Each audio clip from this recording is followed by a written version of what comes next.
Hello there guys, and welcome back to another review. I just want to apologise for not posting in around two and a half weeks. I've just been busy helping my partner move in to our house because he's living with us now. And also I've been a bit under the weather with a bad throat. Got a bit of a cold. I'm fine, still got a bit of a tickly throat, but I've got soothers, I've got some medicine for it, it's all good. But yeah, that's where I've basically been. I just have been very busy. But I thought today I'd do something a little different with my review. These four Terra by Battat figures were given to me in an unboxing from Andy, from Andy's Dinosaur reviews.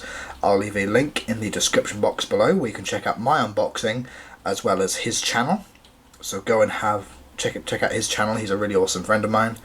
So I thought that with the four of them, I'd actually review them all together. Just thought I'd give it a little bit of a try out and see how this goes. But yeah, I just thought I would review all of them together, just tell you what I think of these figures and which ones are my favourite.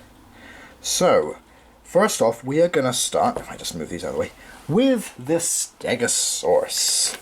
Or as my friend Sketchy likes to call, Octostego. We'll get onto that in a minute. The Stegosaurus is definitely an interesting figure in the Terra by Battat line.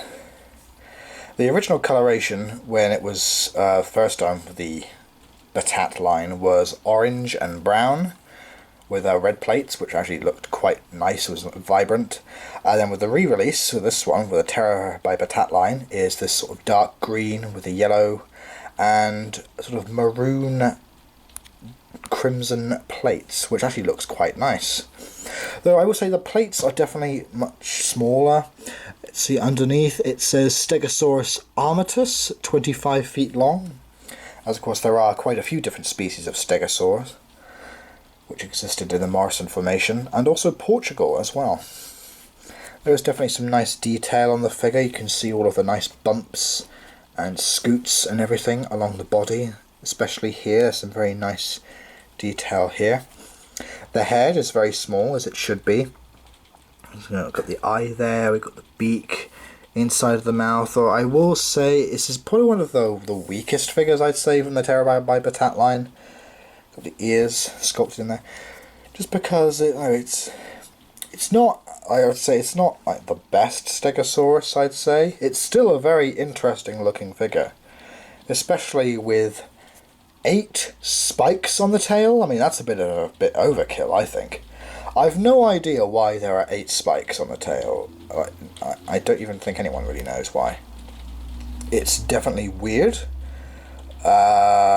But also I guess it makes the figure stand out a bit more, especially amongst its other Stegosaur brethren. So I don't know why there are 8 spikes on the tail, but it definitely looks imposing. But if anyone does know why there are 8 spikes, please let me know in the comment section below. The feet look pretty okay as well. Got 3 toes at the back, 5 toes at the front, which is correct.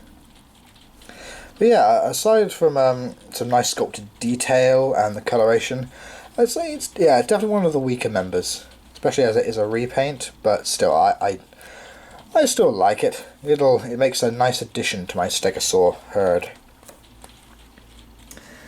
Next up, we have the Amargasaurus. Now this is one I did actually want to pick up, but there were so many other figures I wanted to get, so I didn't really have enough time.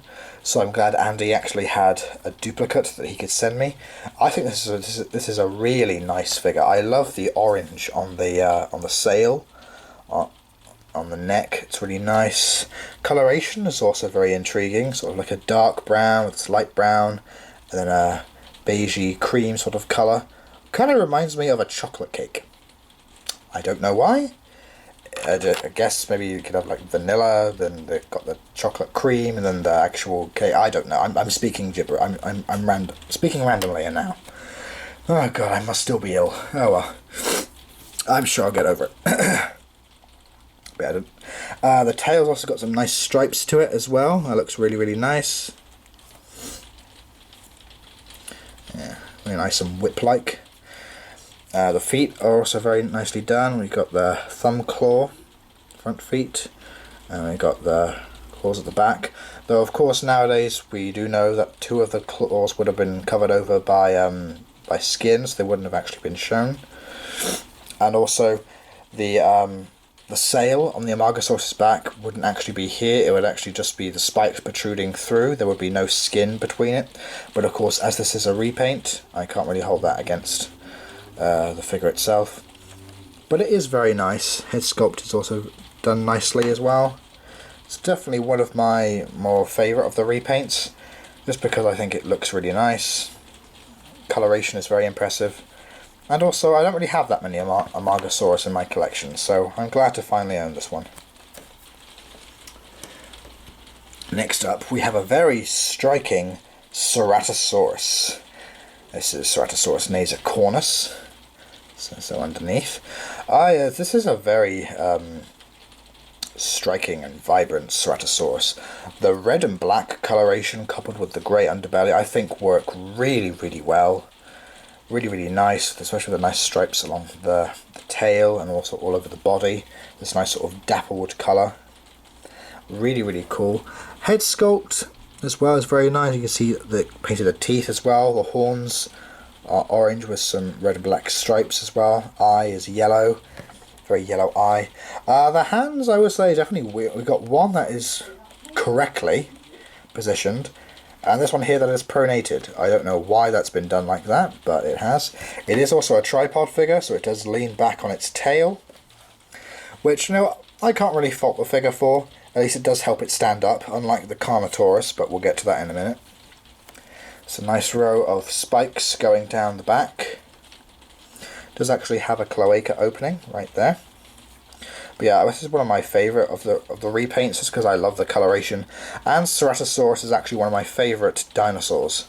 I just think it's really underrepresented and underrated.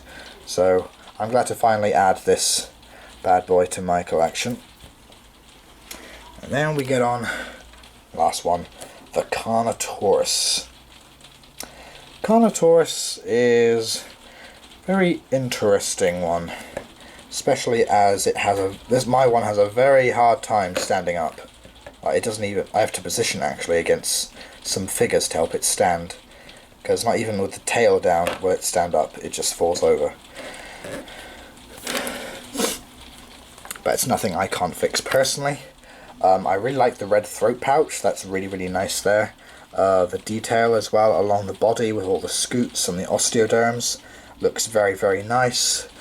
Though the arms they shouldn't be down like this, it should be more up against the side of the body, but of course, as this is an older figure, I can't really say anything about that. The head is as nice and boxy as it should be. We've got the 2 horns above the eyes, the yellow eye, very nice. It's also a very slender looking theropod, as I think Carnotaurus should be. But also it's not too muscular either, not too beefy, not too skinny. I think it's appropriately sized, which is very nice. Yeah, I think, and also the coloration I guess could be a little bit more vibrant, just personally, but still, with the red throat it looks very intimidating. Maybe it's a male in the breeding season, the throat, but still, you know, with this sort of grey charcoal like colour, you can see the stripes as well going down the tail. It's still not a bad figure, and I do like it, though the falling over is gonna be a bit of an issue. In fact, let me just pop the Ceratosaurus back in. So, I know this hasn't been as in-depth as I would have liked to have been on the figures, but as I haven't really done a video in quite a while, I thought I'd just take a quick look at each of them in this review. I definitely think a lot of the repaints for the Terra by Battat line are quite nice. Got very nice colorations and everything. It's a shame that we won't be getting any other Terra by Battat figures. As we all know, Dan LaRusso sadly passed away. So the line is currently in limbo. At the moment, while the Terra by Battat line still goes on, the dinosaur figures have just been made like really cheap electronic ones. Not as good as these ones, so don't know what will happen in the future. In fact, I think I have all of the Terra by Battat figures except for one, the Cryolophosaurus. If anyone knows where I can pick up the Cryolophosaurus, because I really want to get that figure, please let me know in the comments below, or send me a link to where I can pick it up. It would be really helpful. So, I hope you guys have enjoyed this review. Please like, comment, subscribe, and I will hopefully see you all in the next video. Please take care and have a great day. Bye!